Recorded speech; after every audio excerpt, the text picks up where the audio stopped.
Earth signs, tignan po natin kung ano ang mensahe para sa iyo ngayong araw. Keep in mind po na ito ay general reading lamang, so hindi po lahat ay makaka-relate. So be open-minded. Sa mga hindi pa po nakasubscribe dito sa ating channel, please subscribe na po kayo and palike na din po ng ating video. At sa mga nais pong mag-avail ng ating private readings, lucky stones and amulet, makikita nyo po yung link sa description box below. Tarot Intentions by Aliana Reyes. Okay? Tignan po natin kung ano ang mensahe para sa iyo ngayong araw na ito. We have lightning. So, pwedeng meron kayong mga mabilisang desisyon na gagawin ngayong araw na ito. Ayan. So, parang ganito. Marami kayo. Pero ikaw lang yung magde-decide dito. Kaya lang yung iba sa inyo naman, parang maiipit kayo. Ayan yung energy na pinapakita dito. So, sabihin natin, kung marami kayo, is magbotohan na lang kayo dito. Huwag ka basta-basta magbibigay ng desisyon. Yung ikaw lang, tas yung ikaw yung masusunod kasi alam mo, Earth signs, pwedeng ikaw yung sisihin nila dito. You know, kapag sabihin natin, hindi naging maganda yung outcome, pagtutulungan-tulungan ka nila dito. So, wag mong hahayaan na ganun yung mangyari. Okay? So, kung talaga naman na need na kailangan is marami kayong magdesisyon. Madami kayong magdesisyon dito. Huwag mong akuin lahat. Ayun yung sinasabi sa'yo dito. Okay? Tignan natin kung ano pa yung mensahe. Spirit guide, ano pa po yung mensahe natin? Kay Earth signs, pagdating sa family. Pagdating sa family, spirit guide, tignan natin. Pagdating po sa family, kamusta? Pagdating sa family, kamusta? We have, ayan, 4 of swords, but in reverse kasi ito. So, medyo stressful yung nangyayari dyan sa bahay ngayon. Parang alam mo yung may mga family members ka na nagkakasagutan. Tapos, di ko alam kung may pagpapalayas pa ba na nagaganap, ganyan. So, pwedeng meron kang family members na gusto niya nang bumukod, ganon. So, toxic yung nangyayari or pinapakita kasi na energy dito. Tignan natin sa mga friends mo naman. Or pwede rin naman pala, ayan. Di ko alam kung may handaan ba na nangyari tapos hanggang ngayon ramdam nyo pa rin yung pagod. Earth signs, ayan. Kaya parang sinasabi nyo sa sarili nyo or kung sino man tong family members mo, sinasabi niya na hindi na talaga to mauulit. Last ganitong handaan na to. Kasi sobrang pagod niya. Sobra yung pagod niya. Ayan. Pagdating naman sa mga friends mo, we have 10 of Cups. Ayan. So, meron ka bang mga friends na parang it's either ikakasal or bibinyagan yung anak. So, ayan, iimbitahin ka po dito. Actually, parang masaya naman talaga to. Yung pinapakita dito pagdating sa mga friends mo. So, parang lahat ng nagaganap dito sa friends mo na to, sa mga kaibigan mo na to, lagi kang updated. Ayan. So, pwedeng updated kayo sa isa't isa. Or lagi siyang nag-update talaga. Yung friend mo na to, mahilig siyang mag-update. Oo.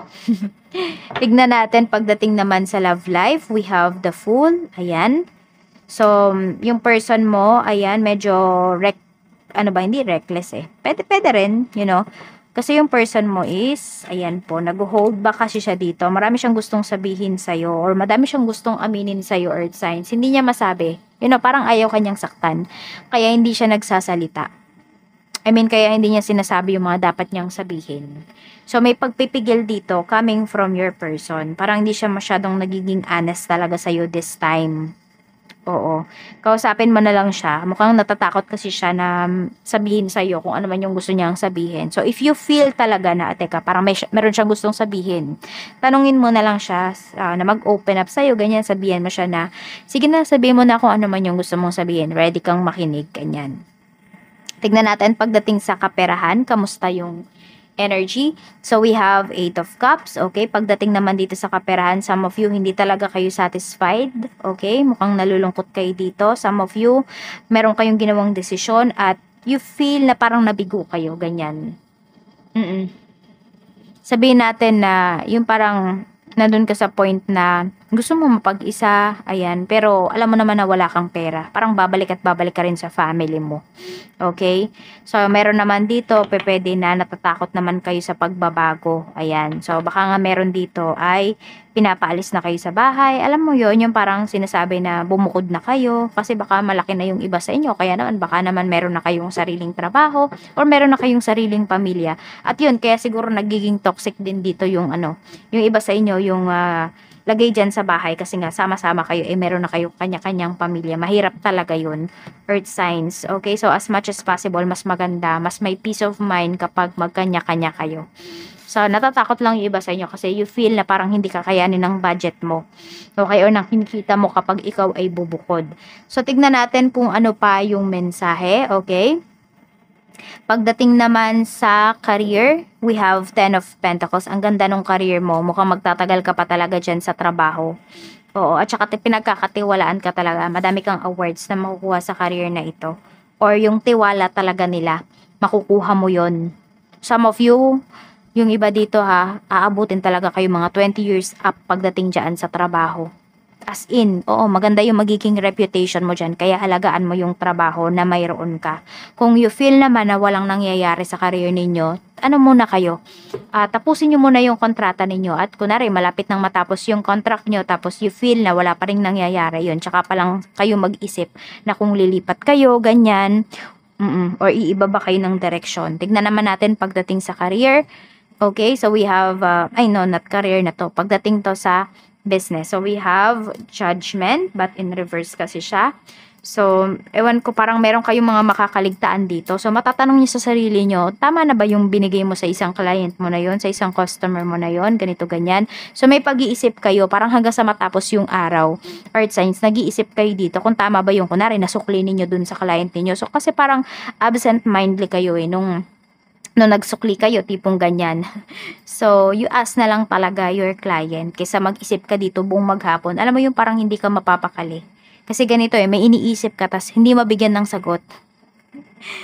Ayan. So, 'di ba? Kayo mismo yung magpawala ng stress ninyo. Okay? At yung iba din naman po sa inyo dito kung meron naman kayo talagang nakakatuwang badyaan sa business ninyo. O kaya may staffs naman po kayo. Hati-hatiin nyo talaga yung trabaho. Okay? Para hindi sila nag-uunahan dito sa mga, yung nag-uunahan ba sa trabaho, ganyan, para kunwari may ginagawa, hati-hatiin mo yung trabaho. Kung madami kang staff or dalawa yung staff mo or isa yung staff mo, mag-assign ka ng work sa kanya everyday. Kasi naguguluhan siya, parang feeling niya, gusto niyang tapusin lahat yung trabaho dyan. Oh, parang ganon. Tignan natin, pagdating naman po sa good news na paparating para sa'yo ngayong araw na ito. So, we have the Hanged Man. Okay, so meron ka bang hinihintay dito na decision? Kung may in-applyan ka, marireceive mo na yan ngayon. O, yan o. Okay, so parang yung mga bagay na parang hinang sa'yo, nakahang lang before. Ngayon, meron ng action na mangyayari dito. May progress na mangyayari doon sa mga, sabihin natin, mga pinasa mo na papeles, ganyan. So, medyo konti na lang yung paghihintay na gagawin mo dito. For some of you, kung pag-travel po kasi ito, parang 1 week or 1 month na lang, ayan po, makakaalis na yung iba sa inyo. So, good news yan kasi, alam mo yung may kinapuntahan pala yung mga sacrifices mo. Hindi pala nagpagod ka lang, nagsayang ka lang ng pamasahe, ganyan, nagpuyat ka lang, hindi. Meron ka talagang mabe-benefit dito. Tignan naman natin yung, sabihin natin, negative na pwedeng mangyari. So, sinasabi ko sa inyo para maiwasan po ninyo, okay? Kasi, para balance yung reading natin, hindi lang puro positive, diba? We have the Chariot, okay? So, ingat lang dito sa mga nagda-drive. Kailangan yung focus nyo talaga. Ayan. At huwag kayong magmatigas ha. Baka ma-involve yung iba sa inyo sa road rage. Mag-iingat. Okay? Kailangan cool ka lang lagi. Oo. Cool lang dapat. No, pag mainit ulo ninyo, wag na kayong mag-drive. Wag na kayong umalis ng bahay ngayong araw na to. At saan ka dapat mag-focus? Saan dapat mag-focus? Spirit guide. We have 9 of Pentacles. Ito, may mga benefits kayata na kailangang asikasuhin dito. Tapos, yung iba din sa inyo, kung may mga luxury items kayo, make sure na naaalagaan nyo ng maayos. Ayan, no? Hindi ko alam kung may mga limited kayo dito na mga items, ganyan. Kasi soon, pwede nyo yung pagkakitaan. Okay? So, yun din po, effort kayo kung meron talaga kayong gustong ma-achieve towards your career, towards sa business po ninyo. Kailangan nyo yung pagfokusan. Ang ganda po ng finances ninyo dito, oh. Kailangan lang talaga pinagfokusan ninyo. At mas maganda daw, earth signs, kung magwo-work ka, mag-isa ka na lang. Yun kasi yung pinapakitang energy dito. Parang mas mag-grow ka talaga pag ikaw ay nag-iisa. So, tingnan mo kung ano ba yung mga dapat mong alisan dyan sa life mo. Ito po yung inyong mga lucky numbers. We have number 17, 19, 28, 46, 47, and 36. Ayan po. Maraming salamat po. Mag-iingat kayo always and more blessings to come. Bye-bye!